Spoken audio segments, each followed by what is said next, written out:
بسم اللہ الرحمن الرحیم نحمد اللہ العلی العظیم ونصلی ونسلم علی رسولہ الکریم۔ عشق رسول صلی اللہ علیہ وسلم کی اہمیت، آپ صلی اللہ علیہ وسلم سے محبت کی اہمیت، آپ صلی اللہ علیہ وسلم کی سنتوں کی اہمیت، آپ صلی اللہ علیہ وسلم کے تذکروں کی اہمیت، یہ ہر مسلمان کو معلوم ہونی چاہیے۔ ہر مسلمان کو اس بات کا احساس ہونا چاہیے کہ نبی اکرم صلی اللہ علیہ وسلم نے اس کے لیے کتنی دعائیں کی، کتنی فکر کی، اور پوری امت کے لیے فکر کی۔ آپ علیہ السلام امت کے لیے روئے، امت کے لیے کئی گھنٹے دعائیں مانگی۔ تو ربیع الاول کے اس مبارک مہینے میں ہم آپ صلی اللہ علیہ وسلم کے زیادہ سے زیادہ تذکرے کریں، سنتوں پر عمل کرنے کی کوشش کریں، زیادہ سے زیادہ اعمال کریں، زیادہ سے زیادہ درود شریف پڑھیں، تاکہ اللہ تعالی ہم سے خوش ہو جائے اور ہمیں دنیا آخرت کی سعادتیں نصیب فرما دے۔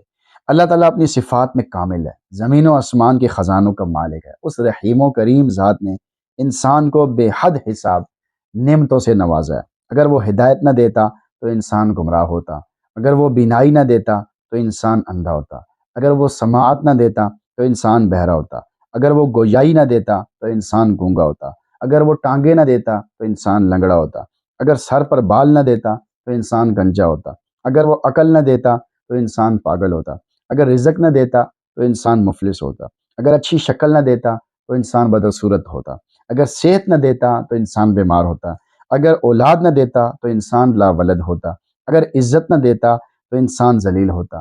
بس انسان کے پاس جو کچھ بھی ہے وہ اللہ تعالیٰ کی عطا ہے۔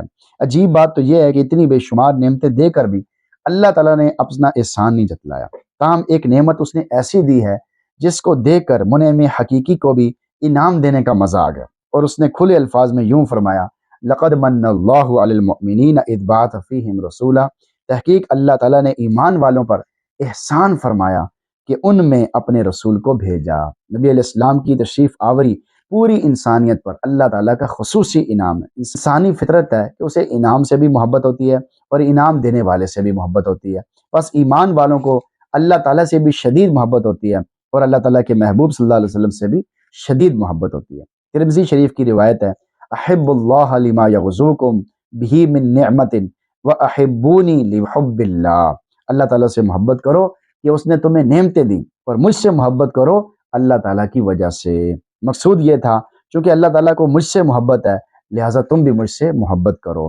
عشق رسول صلی اللہ علیہ وسلم کی یہ کتنی صاف اور واضح دلیل ہے۔ محمد صلی اللہ علیہ وسلم کی محبت ہے سند آزاد ہونے کی، خدا کے دامن توحید میں آباد ہونے کی۔ جو انسان نبی علیہ الصلوۃ والسلام سے محبت کرے گا در حقیقت اللہ تعالیٰ کے انعام کی قدردانی کرے گا، اور اصول یہی ہے کہ قدردان کو قدر کرنے والوں کو نعمتیں اور زیادہ دی جاتی ہیں۔ ارشاد باری تعالیٰ ہے: لئن شکرتم لازیدنکم۔ اگر تم شکر ادا کرو گے تو ہم اپنی نعمتیں اور زیادہ عطا کریں گے۔ یہاں ایک سوال پیدا ہوتا ہے کہ اللہ تعالیٰ نے اپنا سب سے بڑا انعام تو نبی علیہ السلام کی صورت میں ہمیں عطا فرمایا، اب اگر ہم اس انعام کی قدردانی کریں گے تو اور کون سی نعمت ہے جو ہمیں ملے گی؟ تو اس کا جواب یہ ہے کہ اس سے بھی بڑی نعمت اللہ تعالیٰ کی رضا و محبت ہے۔ لہذا جو شخص بھی نبی علیہ السلام سے محبت کرے گا تو اس کے بدلے میں اللہ تعالیٰ اس سے محبت کریں گے اور اس سے اپنی رضا عطا فرما دیں گے کہ محمد سے وفاتوں نے تو ہم تیرے ہیں، یہ جہاں چیز ہے کیا لوح و قلم تیرے ہیں۔ نبی علیہ السلام کی محبت دنیاوی اور اخروی کامیابیوں کی حاصل ہونے کی چابی ہے۔ اس سے رحمت الہی مسلط دھار بارش کی طرح برستی ہے، بلکہ یہی سعادت مندی کی نشانی ہے۔ ہر کے عشق مصطفیٰ سامان اوست، بحر و بر در گوشہ دامان اوست۔ جو بھی عشق مصطفیٰ میں مبتلا ہے، بحر و بر اس کے دامن کے ایک کونے میں سما جاتے ہیں۔ نبی علیہ السلام سے نسبت نصیب ہونا حقیقت میں اللہ تعالیٰ سے نسبت نصیب ہونا ہے۔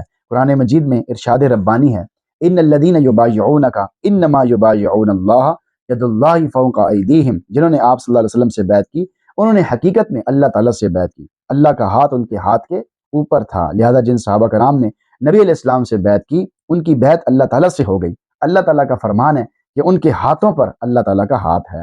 ایک مرتبہ میدان جنگ میں نبی علیہ السلام نے کافروں کی طرف مٹھی بھر کنکریاں پھینکی، اللہ تعالیٰ نے اس کو اپنی طرف منسوب فرمایا: وما رمیت اذ رمیت ولکن اللہ رمی۔ اور جب پھینکا آپ نے پتھر تو وہ تو اللہ نے پھینکا تھا۔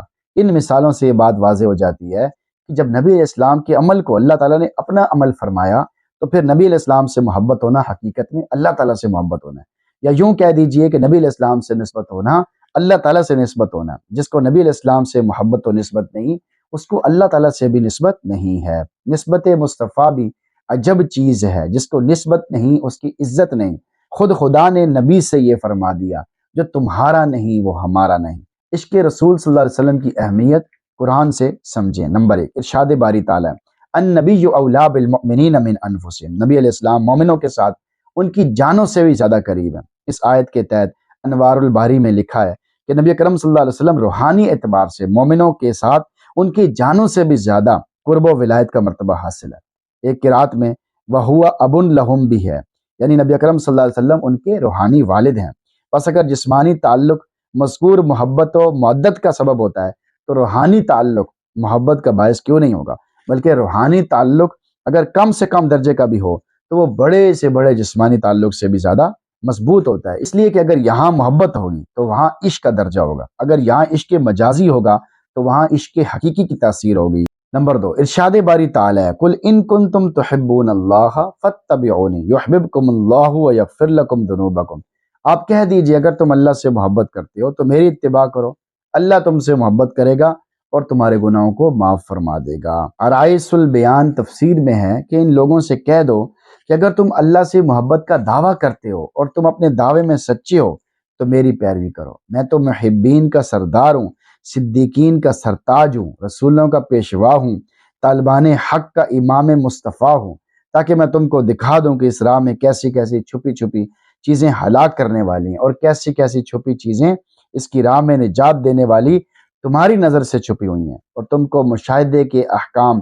نزدیکی حاصل کرنے کے راز بتا دوں، اچھے کام کرنے اور بہترین بندگی کرنے کی ہدایت کروں، ادب سے چلنے کی ساری صورتیں بتا دوں، اچھے اخلاق بتا دوں تاکہ وہ تمہارے راستے میں کام آئیں، کیونکہ اللہ تعالیٰ کی طرف سے محبت کے آثار مجھ پر کھول دیے گئے ہیں اور اس کی نزدیکی کے انوار مجھ میں بھرے ہوئے ہیں، اور میری پیروی حقیقت میں شکر محبت محبوب ہے، اور جب تم نے میری پیروی کر کے اللہ تعالیٰ کا شکر ادا کر دیا تو اللہ تعالیٰ تمہاری محبت معرفت اور زیادہ کر دے گا۔ اللہ تعالیٰ نے فرمایا فاتبعونی یحببکم اللہ، اور فرمایا اگر تم شکر ادا کرو گے تو میں تمہیں اور زیادہ دوں گا، یعنی تم میری اتباع کرو گے تو اللہ تمہیں محبوب بنا لے گا، تو شکر کرو گے تو میں تمہیں اور زیادہ دوں گا۔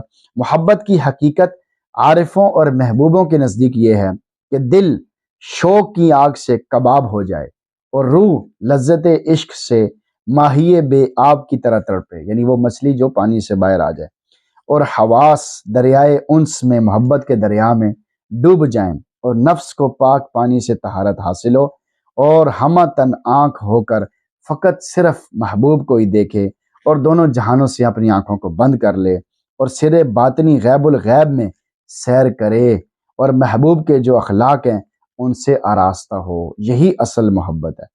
عجب چیز ہے عشق شاہ مدینہ، یہی تو ہے عشق حقیقی کا زینہ، ہے معمور اس عشق سے جس کا سینہ، اسی کا ہے مرنا اسی کا ہے جینا۔ نمبر 3، ارشاد باری تعالیٰ قل ان کان آباؤکم و ابناؤکم و اخوانکم و ازواجکم و عشیرتکم و اموال اقترفتموها و تجارت تخشون کسادها و مساکن ترضونها احب الیکم من اللہ و رسولی و جہاد فی سبیلی فتربصوا حتی یأتی اللہ بامری واللہ لا یہدی القوم الفاسقین۔ اے نبی اکرم صلی اللہ علیہ وسلم آپ فرما دیجئے تمہارے باپ، بیٹے، بھائی، بیویاں، عزیز و قارب، تمہارے وہ مال جو تم نے کمائے، تمہارے کاروبار جن میں نقصان کا تمہیں خطرہ ہے، تمہارے وہ گھر جو تمہیں پسند ہیں، اگر یہ تمہیں اللہ اور اس کے رسول صلی اللہ علیہ وسلم اور اس کے راستے میں جہاد کرنے سے زیادہ عزیز ہیں، پسند ہیں، تو انتظار کرو کہ اللہ اپنا فیصلہ تمہارے سامنے لائے، اور اللہ تعالیٰ فاسق لوگوں کو ہدایت نہیں دیتا۔ دین اسلام چونکہ دین فطرت ہے، وہ انسان کی ضروریات اور اس کے طبی تقاضوں کا خیال رکھتا ہے، لہٰذا اس نے یہ حکم نہیں دیا کہ سارے رشتے ناطے توڑ دیے جائیں، عزیز و قارب سے محبت کا کلا کما کر دیا جائے، جیسا کہ تاریخ ادیان عالم میں ان لوگوں کا شیوا رہا ہے جنہوں نے رہبانیت اختیار کی، بھرپور زندگی چھوڑ کر جنگلوں کی راہ لی۔ اس مقام پر بہت سی قوموں نے ٹھوکر کھائی۔ اسلام نے اعتدال اور توازن کی راہ دکھلاتے ہوئے کہا اللہ تعالیٰ کی طرف راستہ جنگلوں اور غاروں سے ہو کر نہیں جاتا بلکہ ان گلی کوچوں بازاروں سے ہو کر جاتا ہے۔ انسانی زندگی کی غرض و غایت دنیا کی چیزوں میں کھو جانے اور فقط رشتے ناطے کے تعلقات میں گم ہو جانے سے بہت آگے اور بلند ہے، لہذا ان چیزوں کی محبت منع نہیں ہے، انہی چیزوں میں گم ہو کے رہ جانا یہ منع ہے، لہذا یہ چیزیں تمہاری روحانی ترقی کے راستے میں حائل نہ ہو۔ اللہ تعالیٰ اور اس کے رسول صلی اللہ علیہ وسلم کے عشق سے نہ ٹکرائیں۔ ایثار و شہادت کے میدان میں جانے سے بھی تمہارا راستہ نہ روکیں، تو ان کی محبت ممنوع نہیں۔ اگر کبھی ایسی صورتحال پیدا ہو جائے کہ یہ چیزیں تمہیں راہ خدا میں جانے سے روکیں، تو پھر ان تعلقات کو اور ان چیزوں کو پاؤں کی ٹھوکر لگا کر آگے نکل جاؤ۔ بس ان آیات کریمہ سے واضح ہو گیا کہ نبی اکرم صلی اللہ علیہ وسلم کی محبت تمام چیزوں سے زیادہ ہونی چاہیے۔ اللہ تعالیٰ ہم سب کو نصیب فرما دے۔ صرف کہنے سے کچھ نہیں ہوتا، کہنے سے صرف اتنا ہو جاتا ہے کہ آپ ایک دعویٰ کرتے ہیں، آپ ایک سیڑھی چڑھتے ہیں، باقی اس کے بعد اپنی زندگی کو نبی اکرم صلی اللہ علیہ وسلم کی سنتوں کے مطابق ڈھالنے کی کوشش کرنا یہ بھی ضروری ہے۔ باقی آدمی یہ مزاج بنا لے کہ بس میں نے صرف کہنا ہے اور کہتے رہنا ہے، کرنا کچھ نہیں ہے، تو اس کا پھر فائدہ نہیں ہے صحیح معنوں میں۔ یہ تو صرف ایسا ہی ہے کہ آپ نے خوشبو اپنے پاس رکھ لی ہے لیکن آپ لگا نہیں رہے، پھر کیا فائدہ آپ کو خوشبو کا؟ تو خوشبو تو آپ نے اپنے پاس رکھی ہوئی لیکن آپ اس کو لگا ہی نہیں رہے، تو پھر کیا فائدہ ہوا؟ تو صرف کہنے سے کام نہیں بنتا، بلکہ عمل میں بھی لے کر آئیں، کہیں بھی اور عمل بھی کریں، کہتے ہوئے بھی نیت کریں کہ انشاءاللہ عمل کروں گا، عمل کروں گا، اللہ خود بخود توفیق دے دیں گے۔ یہ نہیں ہو سکتا کہ آپ کہتے رہیں اور آپ کی نیت بھی ہو عمل کرنے کی، پھر بھی اللہ آپ کو توفیق نہ دے، یہ نہیں ہو سکتا۔ آدمی کہہ رہا ہو اور پکی نیت ہو کہ میں نے سنتوں پہ عمل کرنا ہے، تو پھر اللہ توفیق بھی دے دے۔ کچھ نہیں مانگتا دنیا سے یہ شیدا تیرا، اس کو بس چاہیے نقش کفے پا تیرا۔ تیرے پاؤں کا بس نقش چاہیے، تیری تابعداری چاہیے، تیری پیروی چاہیے، تیری زندگی کے مطابق زندگی چاہیے۔ اللہ تعالیٰ ہم سب کو نصیب فرمائے، آمین۔